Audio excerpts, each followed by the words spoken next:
ভাইজান। মিথ্যা মিথ্যা বলছে ও। তোমরা বিশ্বাস করো না? চেঁচিয়ে বললেন বরুণ চৌধুরী। মাহিরা চৌধুরী এক হাত কানে দিয়ে বললেন, উফ, চিৎকার করো না, কানে লাগছে। মায়ের এমন ভাবশীলীন ভাব দেখে মাহিত আর মারিত অবাক হলো। মাহি, তুমি বিশ্বাস করো না ওকে? ও মিথ্যা বলছে। মাহিরা চৌধুরী রোহিতের দিকে তাকিয়ে শান্ত স্বরে বললেন। প্রমাণ আছে তোমার কাছে? হ্যাঁ মনি। রোহিতের এই কথা শুনে চমকে গেলেন ভদ্রলোক। রোহিত বলল, আমার ফোনটা? শ্রাবণ তার পকেট থেকে বের করলো। রোহিতের কাছে দিতেই সে একটা রেকর্ড অন করলো। সেখানে স্পষ্ট শোনা যাচ্ছে বরুণ চৌধুরীর স্বর। মেয়ে আর টাকা এই দুটোই তোর জীবনের নেশা। হ্যাঁ, শখের নারী, প্রচুর নারী। এক নারী নিয়ে থাকা যায় যে মেয়েকে পছন্দ হবে তুলে আনবে। এই যে একটু আগে একটা সুন্দর কচি মেয়ে দেখেছিলাম রাস্তায়, এখন সে কোথায় জানো? রোহিত বলল, কোথায়? একটু আগেই আমার হাতে শেষ হয়ে এসেছে। এখন তাকে পাচার করা হবে। আগে পতিতালয়ে যেতাম, কিন্তু মাহিরা জেনে যাওয়াই আর যেতে পারি না ওখানে। সবাইকে বলে দেওয়াই হুমকি দিল।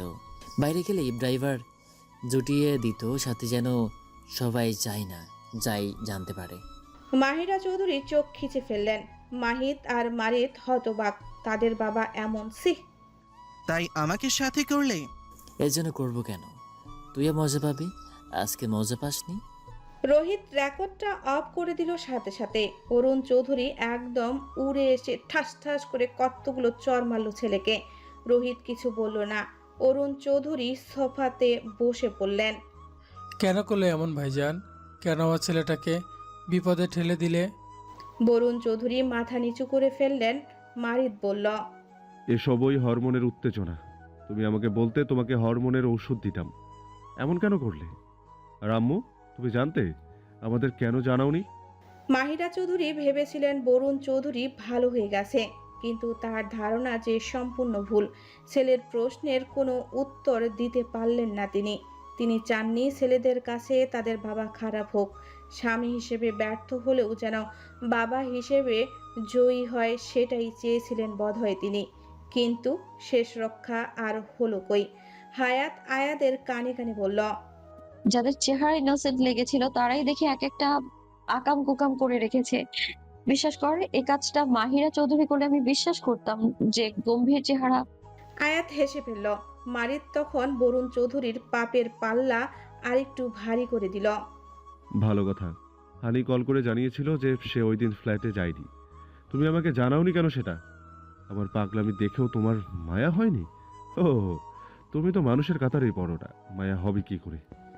বরুণ চৌধুরী চেঁচিয়ে উঠলেন। মারিদ। সবাই আরেক দফা অবাক হলো। সবাই যখন তাদের কথায় মনোযোগী, আয়াত তখন তানহার দিকে তাকিয়ে। সে সবার অগোচরে তার ব্যাগ থেকে 3টা নকল আরশোলা বের করলো। পরপরই বাঁকা হাসলো। তানহা তার কাছেই ছিল। তার নিজেরও ঘাম ছেড়ে দিয়েছে। আয়াত আচমকা সেগুলো তানহার দিকে ছুঁড়ে মারল। আরশোলা! তানহা ভয়ে লাফিয়ে উঠল। একদম হুইল চেয়ার থেকে দাঁড়িয়ে লাফাতে লাগলো। ও মা গো, আরশোলা! আ আ আ! সবার চক্ষু চড়ক গাছ। মাহিত আর মাহিত বোধহয় বাবার কাহিনী শুনেও এতটা অবাক হয়নি যতটা তানহাকে দেখে হলো। আয়াত জিভ দিয়ে গাল ঠেলে। হায়াতও অবাক। মাহিরা চৌধুরী আকাশ থেকে পড়লেন যেন। সে বলে, তুমি না আর দাঁড়াতে পারবে না কখনো। তানহা থেমে গেল। এটা কি করলো সে? সবার দিকে তাকিয়ে মেকি হেসে বলল, আমার পা ঠিক হয়ে গেল। মিরাক্কেল! আয়াত এক ভ্রু উঁচু করে বলল, মিরাকেল নাকি আগে থেকে ঠিক ছিল? তানহা একটা শুকনো ঢোক গিলল। অরুণ চৌধুরীর বুকে ব্যথা শুরু হয়ে গেল। মাহিরা মেকি হাসলো আয়াতের দিকে তাকিয়ে। হসপিটালে কতক্ষণ যে বুঝিয়েছে সে আয়াতকে যে তানহা হাঁটতে পারে না, এসব এডিট করা। আর তখন হায়াত তানহাকে দেখে অনেক দুঃখ প্রকাশ করত।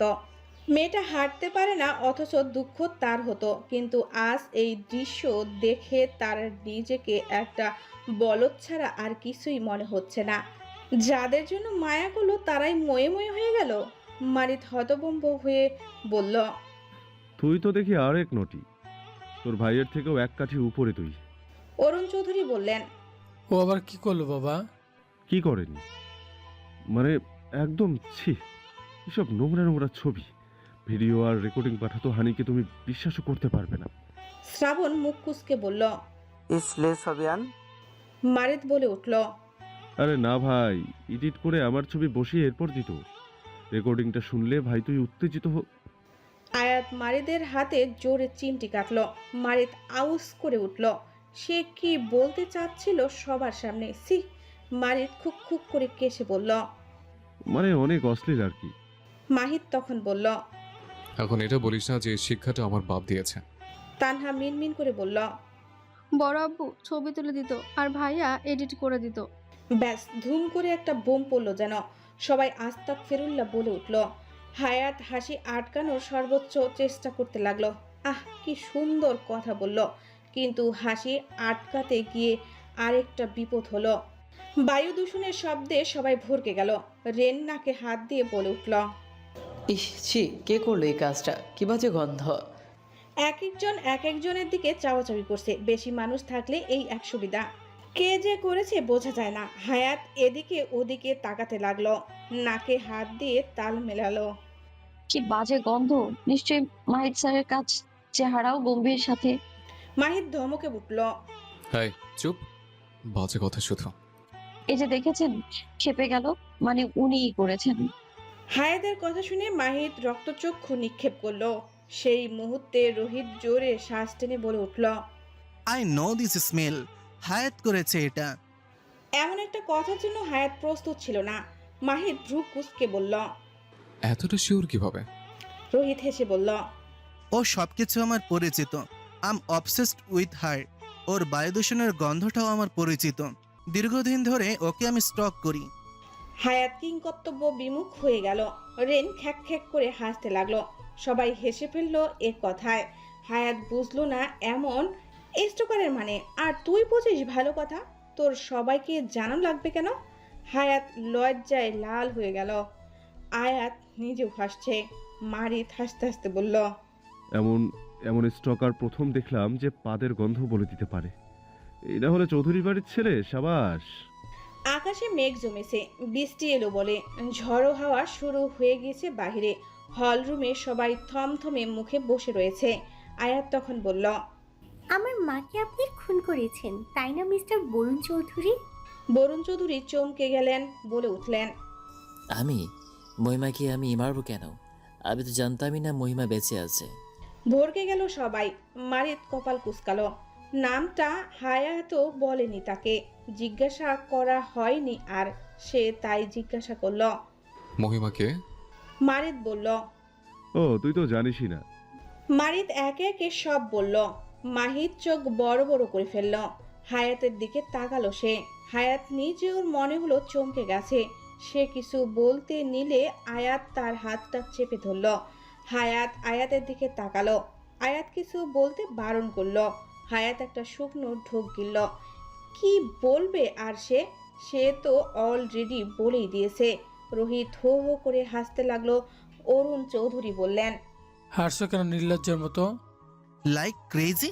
মহিমা হালদারের মেয়ে হায়াত। আয়াতের কপাল কুঁচকে গেল। ব্যাপারটা বুঝতে পেরে সে কটমট দৃষ্টিতে হায়াতের দিকে তাকালো। হায়াত মেকি হাসলো। রোহিত হাসতে হাসতেই বলল। তাহলে তো ও আমার স্টেপ সিস্টার হয়ে যাবে। তোমাদের মনে হয় আমি আমার সৎ বোনের উপর অবসেসড হব? মাহির আয়াতের দিকে তাকালো। হসপিটালে না বলল যে মহিমা হাওলাদার ওর মায়ের নাম? আয়াতের কোনো হেলদোল দেখা গেল না। হায়াত পরিস্থিতি সামলাতে বলল। মায়ের বোন তো মাই হয়, একই তো হলো। মায়ের বোন। অরুণ চৌধুরীর ব্রেনটা এতক্ষণে যেন ব্যাপারটা ধরতে পারল। এবার বুঝতে পারলেন যে কেন এই মেয়েদের তার এত চেনা চেনা লাগছিল। তিনি অবাক হয়ে বললেন। মারিয়া আপার মেয়ে তোমরা? আয়াত আর হায়াত একে অপরের দিকে তাকালো। অরুণ চৌধুরী বলল। তোমাদের ছবি দেখেছিলাম আমি, মহিমা দেখিয়েছিল, তাই তো বলি কার সাথে যেন মিল রয়েছে এই চেহারার। মারিদ হা হয়ে গেল। হানি আবার বোকা বানালো তাকে? আয়াত বলল। সরি, আমি জাস্ট আপনার মাঝে অনুতপ্ততা দেখতে বলেছিলাম। আমরা আপনার মেয়ে, চেয়েছিলাম কষ্টে জর্জরিত হন আমাদের দেখে। বাট যাই হোক, হ্যাঁ আমরা মাহিমা হাওলাদার বোন মারিয়া হাওলাদারের মেয়ে। পরিস্থিতি যেন জমজমাট হয়ে গেল। একের পর এক রহস্যর জাল ছিঁড়ছে। শ্রাবণ ফিসফিস করে বলল, তুই অবাক হচ্ছিস না যে? মুনমুন কপাল কুঁচকালো। সে কি অবাক হবে? সে তো এসব আগে থেকেই জানে। সে শ্রাবণের মতোই ফিসফিসানি স্বরে বলল, এখনো তো রেনের পরিচয়ই দেয়নি, দেখতে থাকুন। শ্রাবণ রেনের দিকে তাকালো। ছেলেটা আবায়া হিজাব খুলে ফেলেছে। বর্তমানে তার পরনে একটা কালো রঙের টি শার্ট আর একটা ধূসর রঙের ট্রাউজার। এর আবার কি পরিচয়? শ্রাবণের মনে পড়ে গেল ওদিন রাতের কথা। রেনকে নাম জিজ্ঞাসা করার পর সে বলেছিল তার নাম শুধু রেন, আগে পিছে কিছুই বলেনি। এ আবার কার ছেলে বের হয় আল্লাহ মালুম। অরুণ চৌধুরী বললেন, তারা কোথায় এখন? আয়াত ফিসেল হাসল। আপনার ভাইকে জিজ্ঞেস করে নিন। বরুণ চৌধুরী এখনো বুঝতে পারছে না। আয়াত বলল, ডায়মন্ড ডিভোর্স কোম্পানির সিইও আইমান খান আর তার ওয়াইফকে মনে আছে মিস্টার বরুণ চৌধুরী? বরুণ চৌধুরী থমকে গেলেন। আয়মান খানের ওয়াইফ অতীতে ফিরে গেলেন তিনি। কোটি টাকার ডিল ছিল সেটা, কিন্তু হঠাৎ আয়মানের ওয়াইফ সেটা ক্যান্সেল করে দেন। স্বামীর সাথে তিনিও সামলাতেন অফিসটা। এত বড় একটা ডিল ক্যান্সেল হয়ে যাওয়ার রাগে মাথায় তার ছিঁড়ে যায়। তার রাগে ক্ষোভে দেশে ফিরে আসলেন ঠিকই, কিন্তু নজর রাখেন তাদের উপর। গভীর একটা পরিকল্পনা করলেন। আয়মান খানের বিশ্বস্ত পিএকে টাকা দিয়ে হাত করলেন। এরপর তাদের বাড়িতে কৌশলে বোম ফিট করলেন। শেষ হয়ে গেল সব। বরুণ চৌধুরী আঁতকে উঠে বললেন, কেন? আইমান খানের মেয়ে আমরা। বরুণ চৌধুরী চোখ বড় বড় করে ফেললেন। হায়াতের ভেতরটা চুপসে গেল। মায়ের কথা মনে পড়ে গেল। অভিশপ্ত ওই দিনের কথা মাথায় আসতেই শরীরে কাঁটা দিয়ে ওঠে। হায়াত অফিসে তেমন যেত না কখনোই। বাবা কত বলতেন আয়াতের সাথে সাথে সবটা শিখে নিতে, কিন্তু এসব বিষয়ে সে আগ্রহী না। সে গ্রাজুয়েশনের পর যেন আকাশের চাঁদ হাতে পেয়ে গেল। সারা দিন শুয়ে বসেই কাটাতো। আয়াত তখন বেঁকে বসেছিল। এই চৌধুরীরা তাদের শত্রু, এটা ছোট থেকে তাদের মাথায় সেট করে দিয়েছিলেন তারা। ছোট থেকে ওদের ছবিতে থুতু দিয়ে বড় হয়েছে ওরা। আর আয়াত কি করলো? ওই শত্রুর প্রেমেই মজে গেল। আয়াতের মতো কঠিন ধাঁচের একটা মেয়ে প্রেমে পড়েছে, সবাই খুশি হয়েছিল। কিন্তু যখন শুনলেন মারির চৌধুরী বাড়ির ছেলে, মারিয়া তত দিলেন মেয়ের গালে এক চর। কত কি না হলো। হায়াত শুধু থরথর করে কেঁপে দেখেছিল সব। সে ছোট থেকেই একটু ভীত। এরপর ঘটল আরেক কাণ্ড। আয়াত বাড়ি থেকে চলে যাবে বলল। ব্যাগ ট্যাগ গোছানো শেষ তার। মারিয়া আর আয়মান রেগে মেয়েকে ঘরবন্দি করে ফেললেন, অথচ মেয়েটা একটুকু কাঁদল না, শুধু তেজ দেখিয়ে গেল। আয়াত ওই রাতেই পালালো। বাবা মা তখনও আসেনি অফিস থেকে। হায়াতি বোনের কষ্ট দেখে দরজা খুলে দিয়েছিল, কিন্তু বেশি দূর বোধহয় যেতে পারল না মেয়েটা। মেন গেট অবধি যেতেই তার ফোন বেজে উঠল। এরপরই ফোনের ওপাশ থেকে আসে সেই তিক্ত খবরটা। কিন্তু ভাগ্যকর্মে তাদের বাবা বেঁচে যায়। লেট হচ্ছে দেখে ভদ্রলোক স্ত্রীকে চলে যেতে বলেন। আয়াতকে একটু বোঝাতে বলেন। বোঝানোর সুযোগটা ভাগ্য আর তাকে দিল না। খুব কেঁদেছিল সেদিন দুবোন। পূর্বের কথা ভাবতেই হায়াতের চোখ ভিজে ওঠে। হাতের উল্টো পিঠ দিয়ে চোখ মুছে ফেলল। তবে ভাগ্যের কি দারুণ পরিহাস! সেদিন যদি আয়াত ওই ফ্ল্যাটে যেত তাহলে তাকেও আর পেত না তারা। মায়ের মৃত্যু তার প্রাণ বাঁচিয়ে দিয়ে গেল। আয়াত এরপর থেকে কেমন পাথর হয়ে গিয়েছিল। মা তার উপর অভিমান নিয়ে চলে গেল, এই ভাবনাই হয়তো তাকে কুরে কুরে খায়। হায়াত এসবে তেমন জড়ায়নি, শুধু জানে চৌধুরীরা খুন করেছে তার মাকে। কে করেছে, কেন করেছে তা কেউ তাকে জানায়নি। সে শুধু জানতো পুরো চৌধুরী বংশকে ধ্বংস করতে হবে। কিন্তু তার দ্বারা তো একটা কাজও হলো না, উল্টো বিপদ ডেকে আনে সে। আয়াতের কথার ভাবনায় সুতো ছিঁড়ে তার। সে বিয়ে সবটা স্বীকার করেছে। কিভাবে তাকে টাকা খাইয়ে আপনি গাড়িতে বোম লাগিয়েছিলেন সবটা। বরুণ চৌধুরী মাথা নিচু করে ফেললেন। সবাই উৎসুক হয়ে তাকালো। আসলে ঘটনাটা কি? আয়াত একে একে সবটা বলল। মাহিরা চৌধুরী এবার আর দাঁড়িয়ে রইলেন না, বরুণ চৌধুরীর দিকে এগিয়ে গিয়ে ঠাস ঠাস করে থাপ্পড় মারলেন। তার কলার চেপে ধরে কাঁদতে কাঁদতে বলতে লাগলেন, কেন এমন করলে? কেন আমার জীবনটা শেষ করে দিলে বরুণ? আমাদের তো প্রেমের বিয়ে ছিল, কেন আমাকে এভাবে শেষ করে দিলে? বরুণ চৌধুরী কিছু বললেন না, বলার মতো ভাষা পেলেন না। মাহিরা চৌধুরী পরপরই চেঁচিয়ে উঠলেন, শ্রাবণ, নিয়ে যাও একে, কঠিন থেকে কঠিন শাস্তি যেন হয় এর, নিয়ে যাও। শ্রাবণ একটু নড়ে চড়ে উঠল। বরুণ চৌধুরীর আত্মা ছলকে উঠল। জেলে নিয়ে যাবে তাকে? খবর কাগজে বের হবে তার ছবি, তার এই কুকর্ম সবাই জানবে, তার তো বদনাম হয়ে যাবে। এত বছর ধরে গড়া সব সম্মান ধূলিসাৎ হয়ে যাবে। কয়েকজন পুলিশ ছিল বাহিরে, শ্রাবণ তাদেরকে আসতে বলল।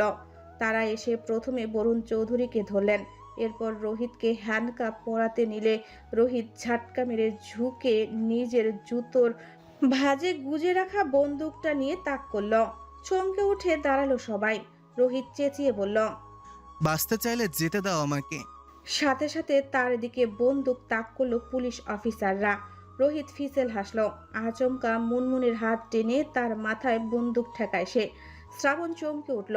শ্রাবণ বলে উঠল, রোহিত, লিভার। রোহিত ক্রু হেসে বলল, তোমার অফিসারদের বন্দুক ফেলতে বলো আর আমাকে যেতে দিতে বলো তাহলে। মুনমুন কাঁদো কাঁদো স্বরে বলল, ভাইয়া বাঁচান। শ্রাবণের কপাল কুঁচকে গেল, খ্যাপা স্বরে বলল, ওই ভাইয়া বললি কেন? এখন আর বাঁচাবো না তোকে। ভরকে গেল মেয়েটা, জিভ কেটে বলল, সরি। লাগবো না তো সরি, তুই ভাইয়া বললি কেন? উপস্থিত সকলে ভেবাচাকা খেলো। মাহিদ বলল, এদিকে অভিমান করার সময় শ্রাবণ। শ্রাবণ কিছু বলল না। মুনমুন বলল, আরে আমার জান সোনা চার্লিং, বাঁচাও আমাকে ভাই। শ্রাবণ বলে উঠল। আবার বল। মুনমুন বিরক্ত হলো নিজের উপর। রোহিত চেঁচিয়ে উঠল, এই সিনেমা হচ্ছে এখানে, একদম বুলেট মাথার ভেতর ঢুকিয়ে দেব। না। শ্রাবণ চেঁচিয়ে উঠল। সে বন্দুক নিচে ফেলে দুহাত উঁচু করল। ছেড়ে দাও এবার। শ্রাবণ বাকিদের ইশারা করলো বন্দুক ফেলে দিতে। সবাই তাই করতে লাগলো। হায়াত বলে উঠল, ছাড়ো ওকে, কি করছো কি? হ্যাঁ, রোহিত হায়াতের দিকে তাকালো, এরপর বলল, এখান থেকে বের হই, তারপর তোমাকে নিয়ে যাব আমি সুইটহার্ট। মাহিদ ক্ষেপে বলে উঠল, পেছন দিয়ে ভরে দেবো একদম, ভাবি টাকা আম্মক। হায়াত এহেন কথা শুনে অস্বস্তি বোধ করলো। রোহিত বলল, তোমার আগে আমার নজরে পড়েছে ও আমার।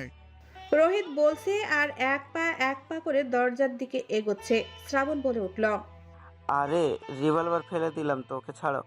রোহিত বলল, তোমাদের কাউকে বিশ্বাস করি না আমি। আচমকা হায়াত আয়াদের থেকে রিভলভার নিয়ে তাক করলো তার দিকে। জীবনে এই প্রথম বোধহয় বন্দুক ধরল মেয়েটা। বরাবরই এসব তার ভয় লাগে, কিন্তু আজ সাহস করে ধরল। ছেড়ে দাও ওকে। রোহিত হাসলো তা দেখে বলল, আমাকে মারবে তুমি? তোমার হাতে তো মৃত্যুও কবুল জান। হায়াত কি একটা ভাবলো।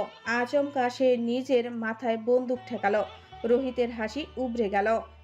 না না, কি করছো? মাহিদ বলল, হ্যাঁ কি করছো ছাগল কোথাকার? হায়াত মুখ কুচকালো। আয়াত সতর্কতার সহিত বলল, ট্রিগার প্রেস করলেই কিন্তু বুলেট বের হবে, বি কেয়ারফুল। হায়াত বলে উঠল। মুনমুনকে ছেড়ে দাও, তা না হলে আমি নিজেকে শেষ করে দেব। রোহিত হতবম্ব হলো। এখন কি করবে সে? হায়াত যদি সত্যি এমন করে? মেয়েটা বন্দুকের কিছুই বুঝে না তো। ভুল করে ট্রিগারে প্রেস করে ফেললে যদি? রোহিত বলে উঠল। বন্দুক নামাও হায়াত। হায়াত বলে উঠল, আমি সিরিয়াস, কিন্তু এমনিতেই লাইফে অনেক প্যারা আমার, সত্যি আমি শেষ করে দেব নিজেকে।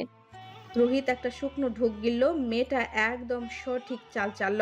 সে মুনমুনকে ধাক্কা দিল, বন্দুকটা ফ্লোরে ফেলে দু হাত উঁচু করে ফেলল। শ্রাবণ তৎক্ষণাৎ মুনমুনকে জাপটে ধরল। বেচারি বেশ ভয় পেয়েছে। রোহিত হাঁটু গেড়ে বসে পড়ল, তাচ্ছিল্যের হাসি দিয়ে বলল, আমার ধ্বংস হয়তো তোমার দ্বারাই ছিল সুইটহার্ট, তুমি একদম সঠিক চালটাই দিলে শেষ মুহূর্তে। হায়াত নিজেও বেশ অবাক হলো। রোহিত সত্যি স্যালেন্ডার করে দিল। শ্রাবণ ইশারা করতেই পুলিশ গিয়ে ধরল তাকে। দু হাত পেছনের দিকে নিয়ে হ্যান্ডকাফ পরালো। রোহিতের ঠোঁটের কোণে হাসি।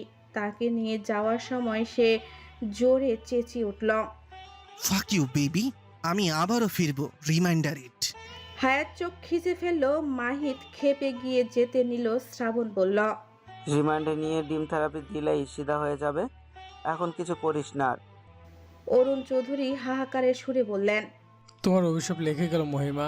সুখের আশা আমাকে আর সত্যি জ্বালিয়ে ছারখার করে দিল। ভদ্রলোক কেঁদে ফেললেন। তান্হাকেও নিয়ে যাওয়া হয়েছে, কয়েকদিন থাকুক একটু। আয়াতের মায়া হলো কেন যেন। সে বলল, কাঁদবে না, আপনার আরেক ছেলে আছে তো। মারিত কপাল কুঁচকে বলল। আর ছেলে কোথায়? আয়াত রেনের দিকে তাকালো, হাতের ইশারায় ডাকলো, এখানে আসো। রেন খানিকটা হকচকিত হয়। সে যায় না। কেন যাবে? ওই লোকের জন্য তার আজ কোনো পরিচয় নেই। পিতৃ পরিচয় ছাড়া কিভাবে ছিল সে এই লোক জানে?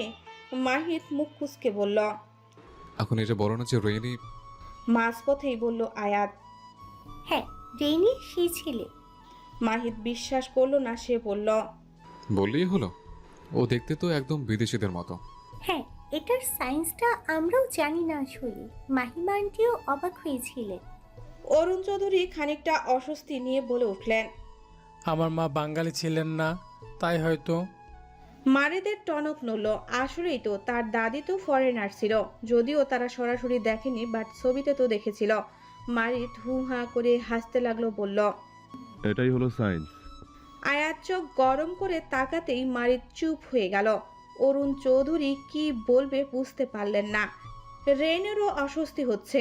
অরুণ চৌধুরী বললেন, তোমাকে কিছু বলার নেই আমার, শুধু বলবো পারলে ক্ষমা করে দিও তোমার এই অযোগ্য পিতাকে। হায়াত রেনের কাছে এগিয়ে গেল, ওকে ঠেলে আস্তে করে বলল, আরে যাও যাও। রেন ছলছল নয়নে দৌড়ে গিয়ে জোরে ধরল অরুণ চৌধুরীকে। অরুণ চৌধুরী থমকে গেলেন, পর মুহূর্তে কেঁদে ফেললেন। মাহিত বুঝল না এই মেয়ের এই রেনের সাথে এত পীড়িত কিসের। বিরক্ত নিয়ে সে অলিভার দিকে তাকালো। সে অনেকক্ষণ ধরে চুপ রয়েছে, কিন্তু কেন? অলিভারের দিকে তাকাতেই খেয়াল করলো সে একবার আয়াতকে দেখছে তো একবার হায়াতকে। বেচারা বোধহয় ঝাটকা খেয়েছে। বোধহয় ভাবছে একটা হায়াতি জান শেষ করে দিচ্ছিল, আবার দুটো। মাহিত হেসে তার মাথায় হাত বুলিয়ে দিল। তোমার মায়ের কাছে নিয়ে যাবে একবার, আমি ক্ষমা চাইব ওর কাছে। রেন ছেড়ে দিল তাকে। হাতের উল্টো পিঠ দিয়ে চোখ মুছে বলল, সে তো আর নেই। আমার জনটাও উনি দিতেই চাননি, সুইসাইড করতে চেয়েছিলেন, কিন্তু মনি মানে আয়াতের মা তাকে বুঝিয়ে ঠান্ডা করে। এরপর মনি নিজেদের সাথে মাকেও ইউএস নিয়ে গেলেন, কারণ এই দেশে আমার জন্ম হলে লোকে নানান কথা বলবে। এরপর আমার জন্ম হলো। আমার যখন 2 বছর তখন তার ক্যান্সার ধরা পড়ে। এরপর অনেক চিকিৎসা করা হয়েছিল, কিন্তু তাকে বাঁচানো যায়নি। অরুণ চৌধুরী চোখ খিচে ফেললেন, জড়িয়ে ধরলেন ছেলেকে। সময় গড়ালো। সবাই একে একে বাড়িটা থেকে বের হলো। আয়াত মারিদের হুইল চেয়ার ঠেলে নিয়ে যেতে লাগলো। মারিদ বলল, আজকে আমার সাথে থাকবে কিন্তু। আচ্ছা। মারিদ বিশ্বজয়ের হাসি দিল। এই অন্ধ নাকি? আয়াত ফুরফুরে মন নিয়ে ড্রাইভ করছিল। আচমকা সামনে কেউ আসায় রাগের মাথায় আগুন জ্বলে ওঠে তার। গাড়ি থেকে নেমে ক্ষেপে বলে উঠল কথাটা। সানগ্লাস পরা এক সুদর্শন যুবক নিচে বসে কোনোই ডলছে। এই ভিন দেশে নিজের মাতৃভাষা শুনে অবাক হয় যুবকটা। ব্যথা নিয়েও হেসে বলল, বাঙালি। আয়াত কপাল কুঁচকায়। চোখের সামনে পরম শত্রুকে দেখে খানিকটা চমকে যায়। শত্রু হবে শত্রুর মতো, এত সুন্দর হবে কেন? এই সময় তাকে এখানে আশা করেনি সে। হেই, যুবকের কথায় হুঁশে আসে। সে উঠে দাঁড়ায়, এরপর বলে, আপনাকে লাইসেন্স কে দিল? আপনি তো মানুষ মারবেন, শেষে বদনাম হবে গোটা বাঙালি। আয়াত রেগে বলে উঠল, যত সব ফালতু। এই, কাকে ফালতু বলছেন? জানেন আমি কে? হ্যাঁ জানি, একটা আহাম্মক। আপনি। হঠাৎ একটা গাড়ি ফুল স্পিডে এদিকে আসতে দেখে যুবকটা আয়াতের হাত ধরে দ্রুত কদমে সরালো তাকে। ভরকে গেল আয়াত। রেগে কিছু বলবে, তখনই খেয়াল করলো গাড়িটাকে। ছেলেটা সেই যে হাত ধরলো আর ছাড়লো না। এরপর কত ঝগড়া, কত খুঁটছুটি, কত কিছু হয়ে গেল। দুজন বাধা পড়ল ভালোবাসা নামক জালে। আয়াত কত বোঝালো নিজেকে যে এই ছেলেটা ওর শত্রু, কিন্তু মন কি আর এসব কথা শুনে? সে ঠিকই মায়ায় জড়িয়ে গেল। আয়াত জানতো বাড়িতে মানবে না, তাই মারিত যখন দেশে ফিরবে তখন দুজন তিন কবুল বলে বিয়ে করে নিল। মারিত কত করে বলল তার পরিবারের সাথে দেখা করিয়ে দিতে, কিন্তু আয়াত দেয়নি। কারণ সে জানে মারিতকে দেখলে প্রথমে তার মা শুট করবে, এরপর তার বাপ। মারিতকে ভুজুং ভাজুং বোঝায় সে। মারিতও যেন তার বাসায় কাউকে আপাতত না বলে সেটাও বলল। আয়াত আয়নার দিকে তাকালো, বিয়ের সাজে নিজেকে দেখে হেসে ফেলল। আজ আনুষ্ঠানিকভাবে তাদের আবার বিয়ে হবে। মামুনি, আয়াত পেছনে ঘুরে তাকায়, বাবাকে দেখে মুস্কি হাসল। আয়মান খান গতকাল এসেছে দেশে। অপরাধী যেহেতু শাস্তি পেয়ে গেছে, তিনি আর কিছু বলেননি। তাই মেয়ে দুটো ছাড়া এখন আর আছে কে তার? মেয়ের মাথায় হাত বুলিয়ে বললেন, you look like a queen. Ayat মুস্কি হাসলো। ভদ্রলোকের পরনে ফর্মাল ড্রেস। আয়াত বলল, আমার পাপাকে অনেক হ্যান্ডসাম লাগছে। ভদ্রলোক হো হো করে হাসলেন। আশেপাশে তাকিয়ে বললেন, হাত কোথায়? আয়াত বলল, কি জানি, তখন না গেট ধরতে গেল। এই মেয়েটাকে নিয়ে আর পারি না। হায়াত, ছাড়ুন, পাপা ডাকছে। মারিদের ভাবসলিন জবাব। ডাকুক, কেউ দেখে ফেলবে, দেখুক, খারাপ ভাববে। ভাবুক। আয়াত অসহায় চোখে তাকালো। সে একটু রুমে এসেছিল হিজাবটা ঠিক করতে, তখন কথা থেকে মাহিত উড়ে এলো। এখন হায়াতের দু হাত ক্রসভাবে দেওয়ালে ঠেসে ধরে রেখেছে সে। হায়াতের ভেতর কাঁপে, হৃদয়ে অসহ্য এক অনুভূতি হয়। মাহিদের নেশালো এই চোখ জড়াতে চোখ রাখতে ব্যর্থ হচ্ছে সে। আজ আমাদের বিয়েটা হলে মন্দ হতো না, তাই না? মাহিদের কণ্ঠে একরকম মাদকতা মেশানো যেন। হায়াতের পিলে চমকে উঠে এ কথা শুনে। কে বলছেন? মাহিত হায়াতকে নকল করে ওর মতো তুতলে বলল। বউ বানানোর কথা। হায়াত নাক মুখ ফুলালো। এভাবেই বলল। মাহিদের ঠোঁটের কোণ প্রসারিত হলো। শাড়ি পরেছো কেন?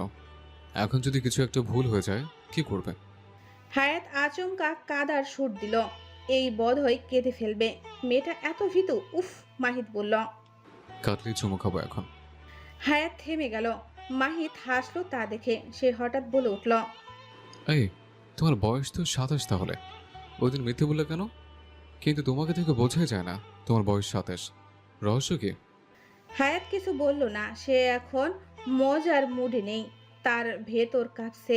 মাহিত আরেকটু ঘনিষ্ঠ হলো, কেমন হাসকি স্বরে বলল, এই হায়াত, করো না আমাকে বিয়ে। হায়াতের আত্মার পানি শুকিয়ে গেল। সে তুতলিয়ে বলল, আপনি ধমকান অনেক।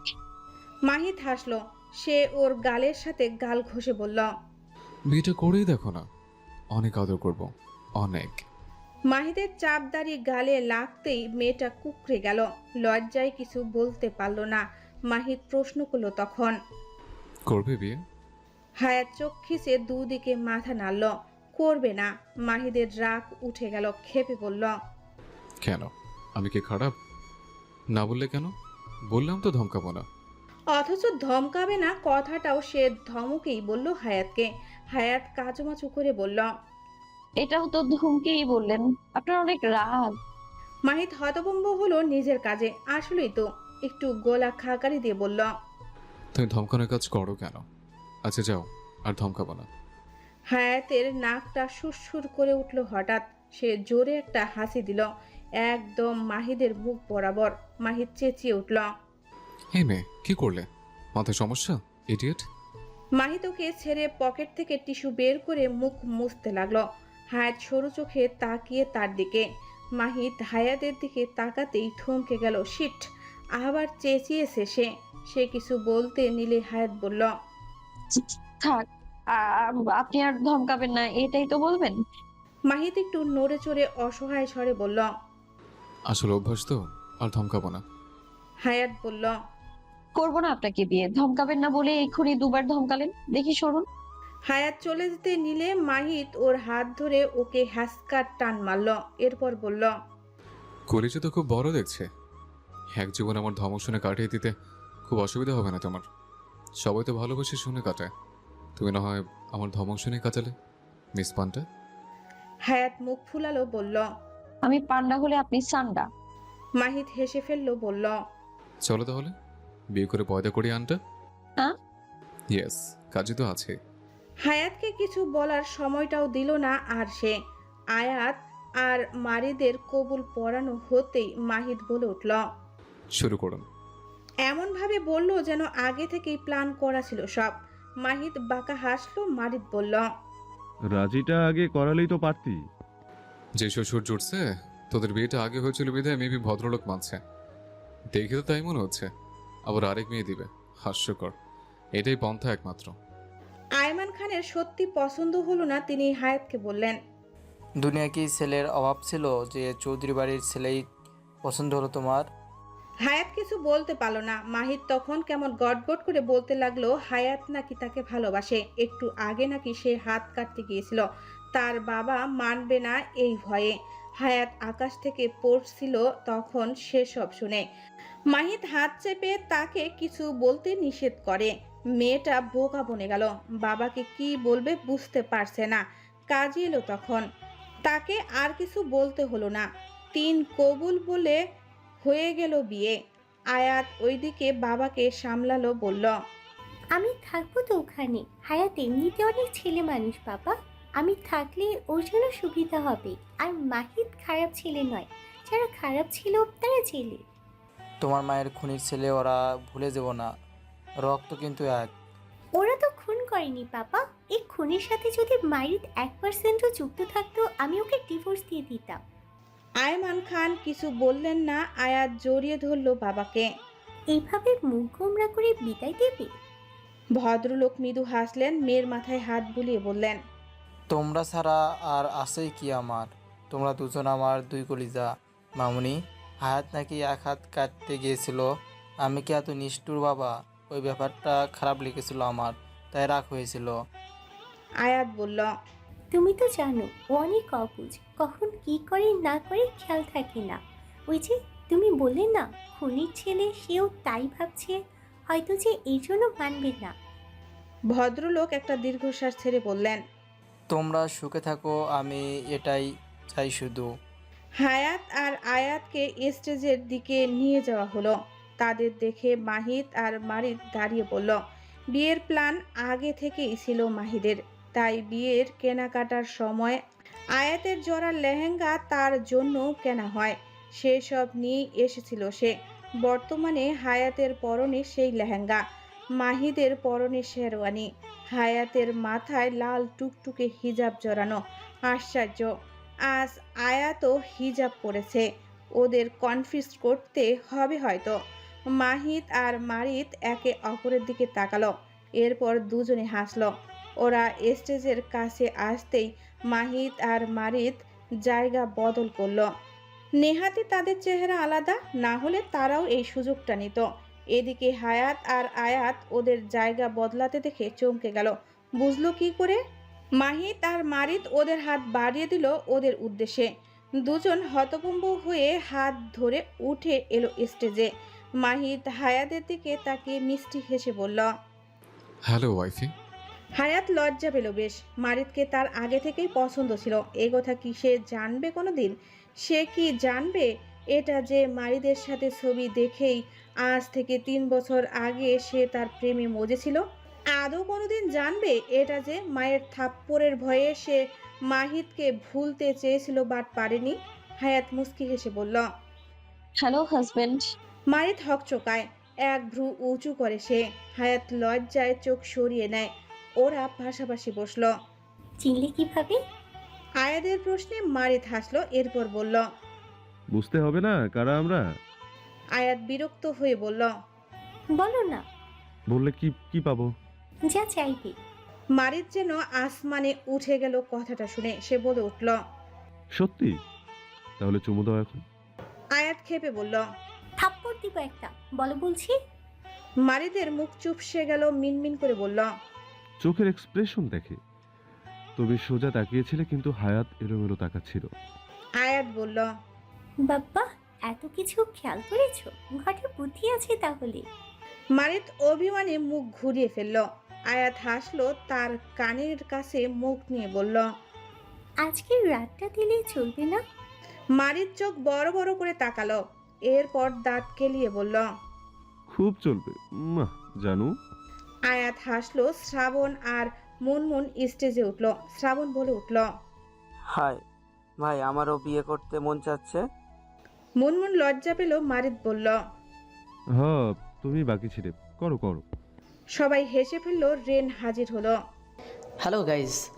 ছেলেটা সানগ্লাস পরে ভাব নিয়ে লাফ দিয়ে উঠতে গিয়ে ধাপাস করে পড়ল। আশেপাশের মেয়েগুলো রেনকে একদম মুগ্ধ নয়নে দেখছিল। রেনের হঠাৎ পড়ে যাওয়ায় সবাই হু হা করে হাসতে লাগলো। রেন ঠোঁট উল্টে বলল, চিটিং হলো এটা, এটা তো কথা ছিল না। সে উঠে দাঁড়ালো, কোমরে লেগেছে বেশ। আয়াত বলল, বেশি ছটফট করলে তো এমনই হবে। রেন নিজের ভাব বজায় রাখতে বলল, আমি তো ইচ্ছে করে করেছি, সবাইকে একটু বিনোদন দিলাম আর কি। শ্রাবণ হেসে বলল, দারুণ নিবেদন। তখন হাজির হলেন আয়মান খান। স্টেজে উঠে মাহিত আর মারিদের সাথে কুশল বিনিময় করলেন। এরপর আস্তে করে বলে উঠলেন, নিজের খেয়াল রেখো, সাবধানে থেকো, সুস্থ থেকো। মারিত আর মাহিত খুক খুক করে কেসে উঠল শ্বশুরের কথা শুনে। ভদ্রলোক হাসলেন। রেন বলে উঠল, পাপা বসছো না কেন, তুমি ছবি তোলা হবে তো? আয়মান খান রেনের দিকে তাকিয়ে বলে উঠলেন, চৌধুরীদেরকেও ডাকো, সবাই একসাথে তুলি। অরুণ চৌধুরী পাশেই ছিলেন। ছেলে তার অন্য কাউকে পাপা বলছে, এটাই ডিজার্ভ করেন তিনি। তিনি যেটা করেছেন সেটা ভুল না অন্যায়, পাপ। দীর্ঘশ্বাস ছাড়লেন তিনি। স্টেজে উঠে গেলেন পর পর অরুণ চৌধুরী আর মাহিরা চৌধুরী। রেন নিচে হাঁটু গেড়ে বসলো, বাকিরা পেছনে দাঁড়ালো। সবার মুখে হাসির ছোটা, কিন্তু হায়াত তার পাশে কালো স্যুট পরা অলিভারের দিকে তাকিয়ে রয়েছে। কুত্তাও ড্রেস পরেছে। হায়াত অলিভার দিকে অদ্ভুতভাবে তাকিয়ে আছে। সে এতক্ষণ খেয়াল করেনি তাকে। অলিভাও অদ্ভুতভাবে তাকিয়ে আছে। হায়াত ভেঙ্গালো ওকে। অলিভার পছন্দ হলো না। সে ঘেউ ঘেউ করে তেরে আসতে নিলে হায়াত ওরে বাবা গো বলে মাহিদের সাথে সেটে গেল। মাহিদ অলিভারের দিকে তাকিয়ে বলল, অলিভার, কি হয়েছে? অলিভার ঘেউ ঘেউ করে বিচার দিল বোধহয় হায়াতের নামে। কেন সে তাকে ভেঙ্গালো, কিন্তু মাহিদ কি আর তা বুঝলো? সবাই কপাল কুঁচকে তাকিয়ে রইল। মাহিদ বলল, শান্ত হও, ওকে কিছু বলবে না, বন্ধু এখন থেকে ও তোমার, ওকে? অলিভারের রাগ হলো। হায়াত মিটমিটিয়ে হাসলো। আবার তার দিকে তাকিয়ে ভাঙালো সে। অলিভার রেগে তার সামনে এসে একটা দুর্ঘটনা ঘটিয়ে বসলো। এরপর লেজ নাড়িয়ে হায়াতের দিকে তাকিয়ে একটা হাসি দিল। হায়াত হা হয়ে গেল। শালা কুত্তা ওর মনিবের মতোই বজ্জাত। সবাই নাক চেপে ধরল। রেন নাক চেপে উঠে দাঁড়িয়ে বলল, হাগারার জায়গা পেল না, ওয়াক।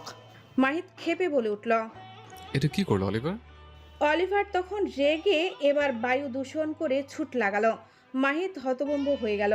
অলিভার কখনো এমন উল্টাপাল্টা কাজ করে না, আজ কেন করলো বুঝলো না সে।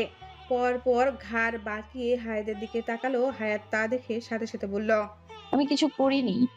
মাহিদের যা বুঝার বুঝে গেল। দুদিকে মাথা নাড়িয়ে দীর্ঘশ্বাস ছাড়ল। আয়মান খান নাক চেপে বললেন, কে আসো, পরিষ্কার করো এটা।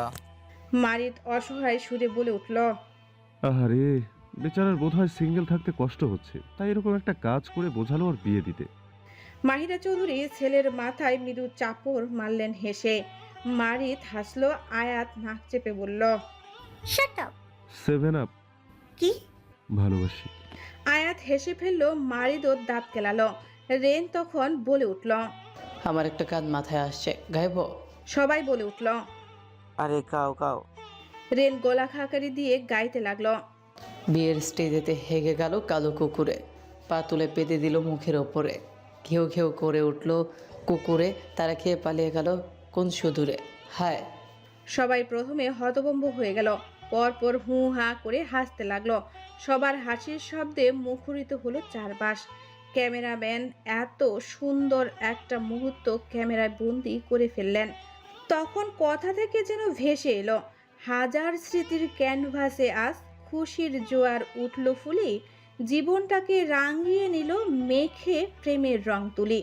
সবার ঘরে বসন্ত আজ, হাসছে আকাশ, পড়ছে আলো, ভালো থাকার দিব্যি নিয়ে ভাসুক তারা, ভাসুক ভালো। সমাপ্ত। আমাদের এই গল্পটি আপনাদের কেমন লেগেছে অবশ্যই কমেন্ট করে জানাবেন। জয় ভাইয়া আর নয়নিকা আপুর ভয়েসে গল্প শুনতে চাইলে আমাদের চ্যানেলটি সাবস্ক্রাইব করে আমাদের পাশে থাকুন। আবারও দেখা হচ্ছে নতুন কোনো গল্পে। ততদিন ভালো থাকেন, সুস্থ থাকেন। আল্লাহ হাফেজ।